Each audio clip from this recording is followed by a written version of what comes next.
Shqipëria duhet të zhvendos fokusin nga turizmi bazuar vetëm te numri i vizitorëve drejt një modeli që garanton më shumë cilësi, standarde dhe të ardhura reale për ekonominë. Ky është qëndrimi i kreut të shoqatës së operatorëve turistik Zak Topuzi, i cili thekson se vendi është vonë në këtë drejtim, ndërsa rajoni ka avancuar me ritme më të shpejta. Ne jemi vonë për këtë gjë, ndërkohë që rajoni ka ecur me hapa jashtëzakonisht të shpejta.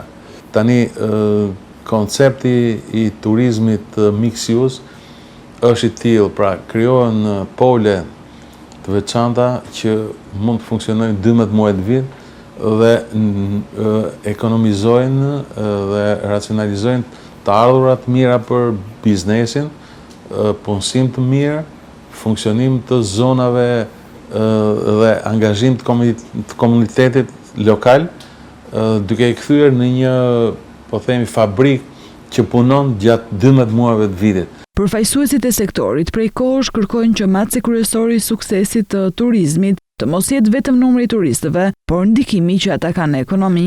Sipas Topuzit, këtë vit ka një stabilizim të shifrave me një rritje më të moderuar në linjë me trendin europian të zhvillimit të turizmit.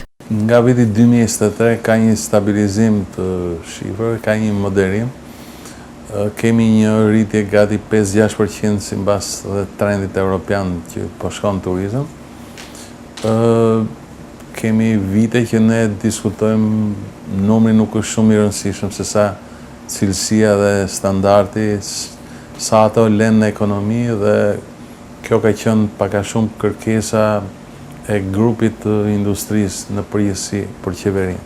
Kalimi nga sasia te cilësia është një domosdoshmëri për ta bërë sektorin më konkurrues në rajon.